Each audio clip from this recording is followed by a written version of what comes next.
और आतंकवाद के खिलाफ भारत की मुहिम में एक बड़ा ऐलान हो सकता है। देखिए, कल national counter terrorism policy and strategy जारी हो सकती है। नेशनल इन्वेस्टिगेटिंग एजेंसी द्वारा आयोजित आतंकवाद के खिलाफ कॉन्फ्रेंस में यह आतंकवाद विरोधी पॉलिसी जारी होगी। आतंकवाद के पूरे इकोसिस्टम से मुकाबले के लिए यह पॉलिसी अहम है।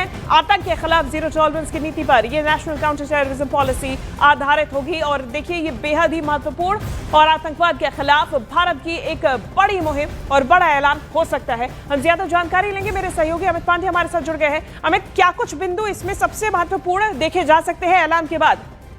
देखिए, 26 और 27 दिसंबर को यह कॉन्फ्रेंस आयोजित हो रही है दिल्ली में, और इसमें जो काउंटर टेररिज्म है उस पर सबसे ज्यादा फोकस किया जाएगा और national counter terrorism policy and strategy का ऐलान हो सकता है। इसका मतलब यह है कि जो आतंक विरोधी जो गतिविधियां हैं उसको कैसे एक आयोजित एक पॉलिसी के रूप में शक्ल दी जाए, इसका ऐलान होगा। ठीक उसी तर्ज पर जैसे नक्सल विरोधी अभियान के खिलाफ एक पॉलिसी की घोषणा की गई थी, तो जीरो टॉलरेंस नीति जो मोदी सरकार की है उस पर, उसके आधार पर ये पॉलिसी होगी और कई बिंदुओं का इस पर अनाउंसमेंट हो सकता है। इसके साथ ही जो आतंकवाद का वित्तपोषण रोकने के लिए 25 सूत्रीय इंटीग्रेटेड योजना पर भी काम हुआ है, और जिसमें रेडिकलाइजेशन है या फिर ऑनलाइन गैम्बलिंग है या फिर ऑनलाइन टेररिज्म है या फिर इस जो पूर्वोत्तर में उग्रवाद है, इन सारे बिंदुओं का भी ध्यान रखा जाएगा। बेहद विस्तृत पॉलिसी तैयार होगी और भारत